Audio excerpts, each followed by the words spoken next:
Satish Gujral 100, a centenary exhibition at Delhi's National Gallery of Modern Art, celebrates the life and legacy of modernist pioneer Satish Gujral. The exhibition traces the powerful artistic journey across painting, sculpture, murals, and architecture, shaped by personal trauma, including hair loss and historic moments like partition and nation building. Gujral's work reveal a bold, experimental vision that redefined modern Indian art. Today we have Mohit Gujral, Satish Gujral's son and an architect who, other than being an architect himself, has worked with him, has closely seen him working. Welcome to the Print, sir. Sir, today we are at the exhibition. How do you see this exhibition and how expansive it is?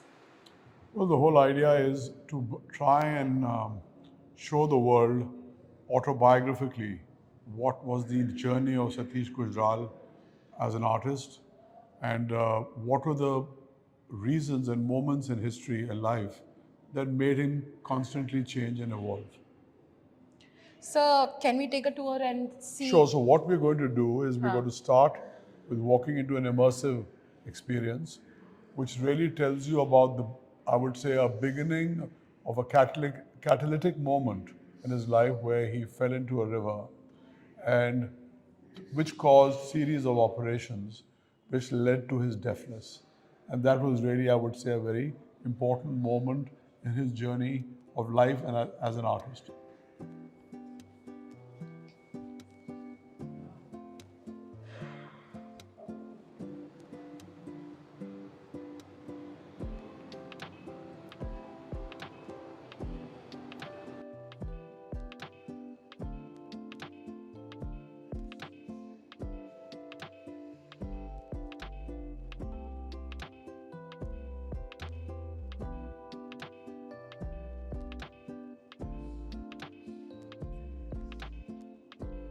So, what do we see here?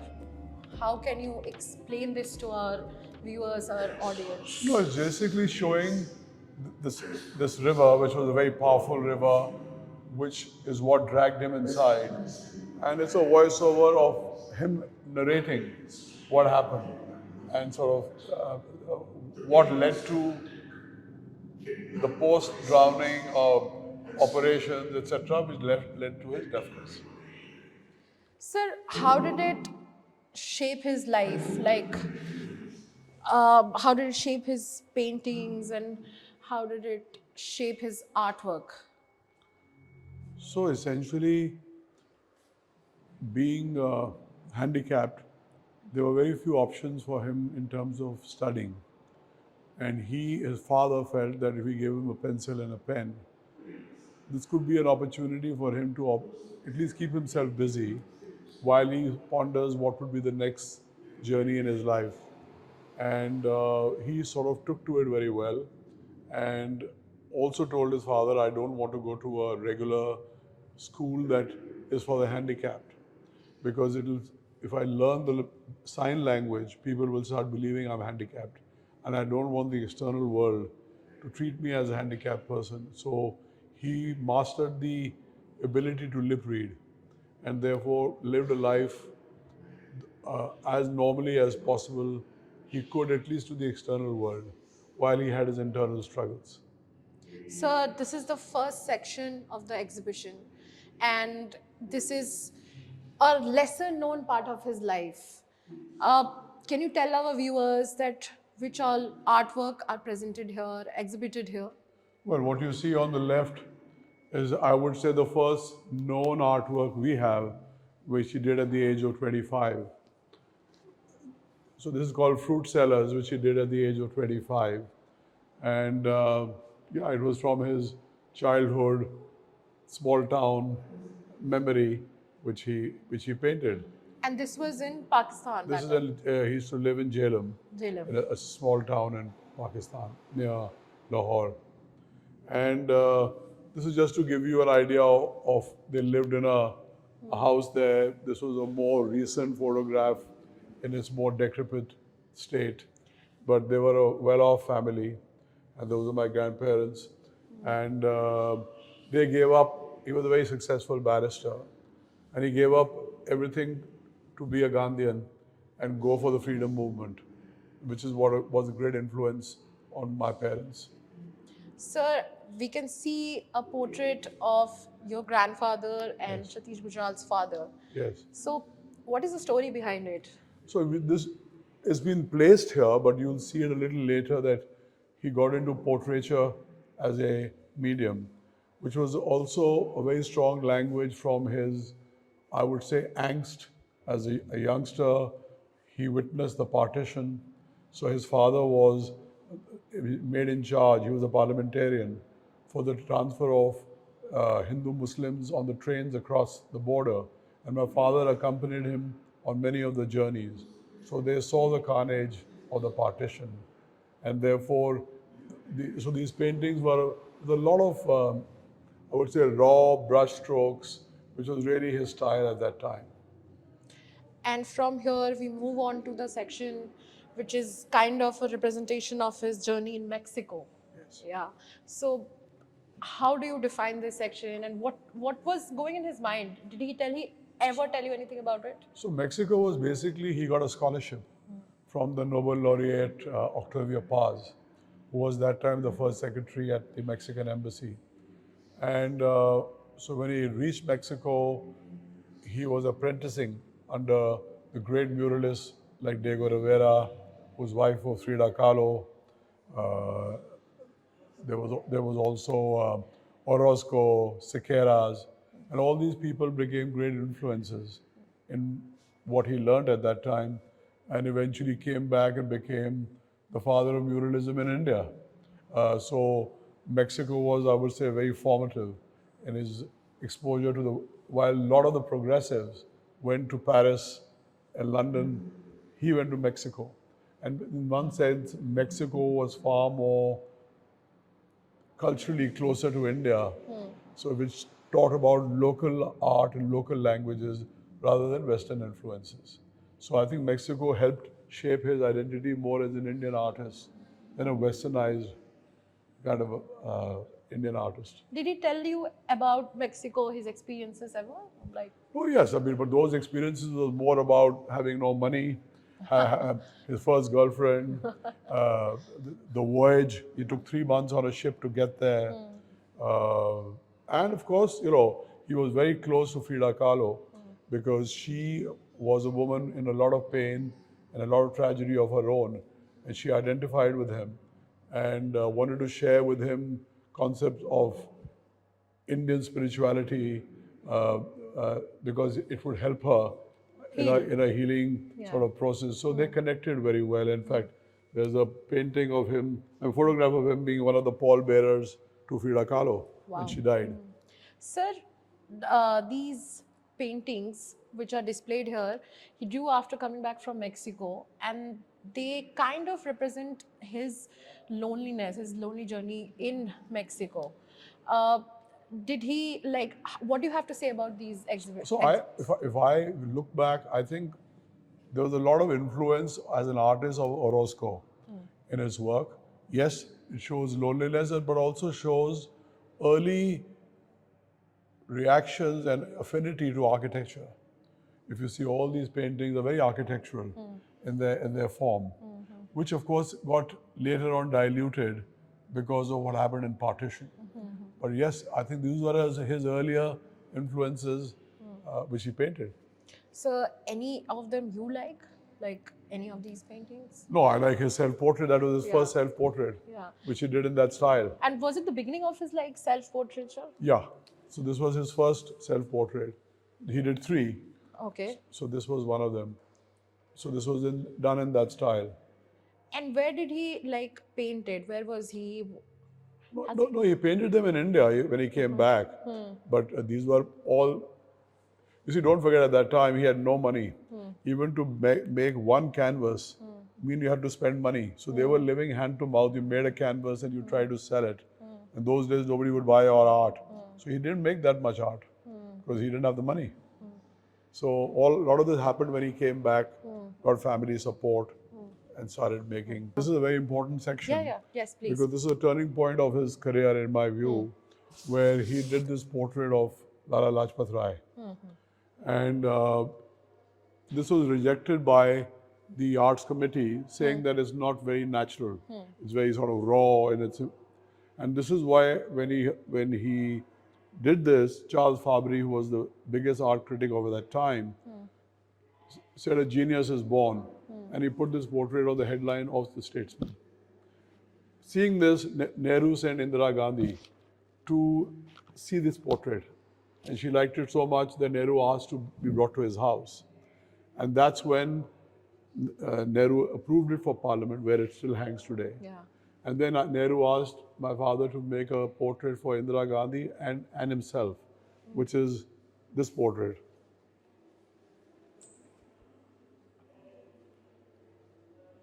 And as you can see, it shows a young Nehru, but his hands are tied. And it's that moment post-independence where there's so much going on in India. And it shows the man with his angst of how he's dealing with an emerging India and its politics. And in the same genre, then he makes his own next self-portrait, which is, in my opinion, a very important and my favorite work in the show, if you ask me. These are for the handicapped, all in Braille, these works, so even they can experience these works with that. But yeah, this was another very powerful work in that period of time. Over there and over here, photographs with my mother. So this is the time where he's sort of moving out of his, I would say, sad portion, and there's happiness in his life. He's married now, there's a woman in his life, and therefore he starts traveling. He goes to New York, he goes to Paris, he goes to London, and Cubism is the big moment that's happening at that time. So these abstracts then is his inspiration from those journeys and that movement. But if you notice, if you look carefully, his main theme is always man and woman. Okay, yes. So that's what sort of is what he is trying to always do in his paintings. And but in his own abstract way, it's his interpretation. He added his flavor to this as well. Absolutely, absolutely. So did he intentionally make it like colorful and like use of I don't yellows think art is ever intentional. it's what you feel. Yeah. So that's whatever he felt, he painted. You know. So what is this next section we are moving to? So then comes, as I told you, that this section has 2-3 portions. So one is that it talked about the fact that because he learned muralism, he felt that art is something that must be enjoyed by the public. And he advocated that there must be murals in Indian buildings. So then came a phase where he did a lot of public mural building, whether it's the High Court, Baroda House, Shastri Bhavan. Which we see today. Yeah. So therefore, these were a lot of works of that time where it was more public art. So these were just, we obviously, these are only a few paintings. We tried to capture different eras, but just showed A, his versatility, B, he keeps reacting to what's going on around him. So that was that he felt that if I don't react, I'll die. So he didn't care whether it was a popular phase or not popular phase. He just changed when he felt the change within. And that's why he kept on changing his style. So he was experimenting a lot. For his time, he had so much of vigor and energy. Where was he gathering this much of energy like? Well, two things. A, the school he went to for art, they taught them craftsmanship and drawing as a fundamental of learning. So because he learned craft, he could experiment a lot with materials. That's why when you go through the show, you'll see a lot of materiality change, which not many artists have attempted or mastered. And I think that was also his genius. This was a collage series that he did where he was at New York at the expo, and he just took the magazines at the hotel and started making paintings by cutting those papers. Oh my God! Yeah, okay. So it's just showing you his versatility, and then with this abstraction, so did his cubism start abstracting. And of sir, course, what about these are sculptures he made at that time, which are reflective of. If you see this as a reflection of that, this starts reflecting this. So he's changing. He's doing things, playing with materials and form. So if you see these particular forms, these are actually human beings who are in twisted forms. They're burning, they're tied up. You see flesh. The leather which you see behind is like flesh. There is red color to show that there's blood. So these were his various ways of capturing that moment. That people and became again a very powerful series, again of him reacting to what was going on around him. So I think, instead of making a political voice and writing, which he did very little of because his brother was in politics and all that, so he kept it to a lot to what he could express through the medium that he was known. And that's why he keeps changing. And I think once you read his autobiography, or this show, which is autobiographical, he changes by how he feels. And it's quite reflective. Yes. Like whatever he's feeling, the people who are visitors can also feel that. So what about that artwork, which intrigued me a lot when I, So now, so this is actually, this artwork is about a mother protecting a child. And he is now moving out of the dark phase. And this is almost like a renaissance, where he now brings in gold. He brings it and makes it a little more, there is also healing post any sad moment of history. So here becomes that there are people who survive, who heal. So he takes the same form of wood and burnt wood, but starts layering it with gold to make sure that there is a better tomorrow coming. It's difficult to keep sort of forming favorites because it's like the guide at Taj Mahal. Yeah. You ask him, what do you like about the Taj Mahal? He sort of lives in it, So I think we are so close to the subject that, yes, I told you, if you ask me, my single biggest favorite is the self-portrait. A, because it's about my father, who's the artist, and he's my father, and it's his portrait. So there's an emotive connect, but otherwise there's so much art that we like. I love his metal series because where we are moving now. Because he's an architect, I'm an architect. I respond to that a little even more because it really formed the foundation of his going into architecture, which he did for 25 years till he gave it up one day because it was another art form which he was done with and he had to move on. You see, so that's who he was. So this really is that section where you can see a lot of form, symmetry, a lot of architectural elements that started coming into his style and completely experimenting with a material which is different to what he had done before. Painting woods and now metal. Yeah, so I think it's just showing you, and like the rest of the exhibition will show you, he keeps changing. But we have a bit of a dark spot in the middle, which is actually showing you a gap in his work, because that's when he goes into architecture. And then he comes back into painting for another 25 years. And that's what really is the rest of the journey. So when did he decide to combine his artwork and architecture? Because both are quite different, similar also in their ways, but also different. When did he decide So that? I will give you a very nice anecdote. When he was working in Mexico with Diego Rivera, that time these were the greatest living muralists in the world. How did it influence you? Like because you are an architect, how does it influence you? How did it influence your work as well? No, listen, when you work with any master, obviously it influences you. So my earliest stint in architecture was purely and completely driven by language that I learned with him. And then comes a time where you feel a little stifled and you feel that you need to grow out and make your own language, which I did. So post the 25 years, I did the next 20 years on my own, with my own style. But But the grounding, the philosophy, the ethos, and the values was something that I picked up from him. So this last part of the exhibition, which you will see, is what we call long-term memory.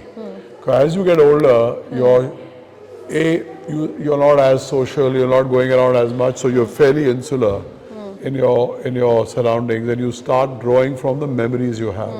So all that you see now is what he's picked up from his long-term memory, from the more folky drawings to the more folky forms of the carts and kites and all that. And a lot of color came because he had a near-death experience where he felt he was flying through a valley and seeing lucid colors, and therefore he brought that into his art. So you'll see a lot of that expressed in this phase of his work. And you sort of end with, again, a lot of that abstract work which you saw earlier, but in a more plastic form. Okay. With back to human form, yet with the graphic images of the abstract images. And so that really sort of sums up, and of course we've created a studio of just his memories of things, people around him, and objects, and it's like a little memory room. Can you show our viewers, please? Yeah.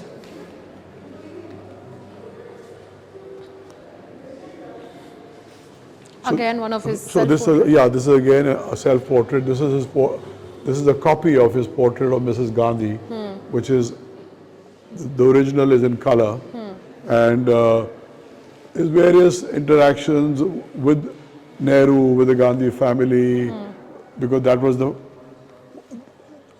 the genesis of how his career took off, including them being at their wedding,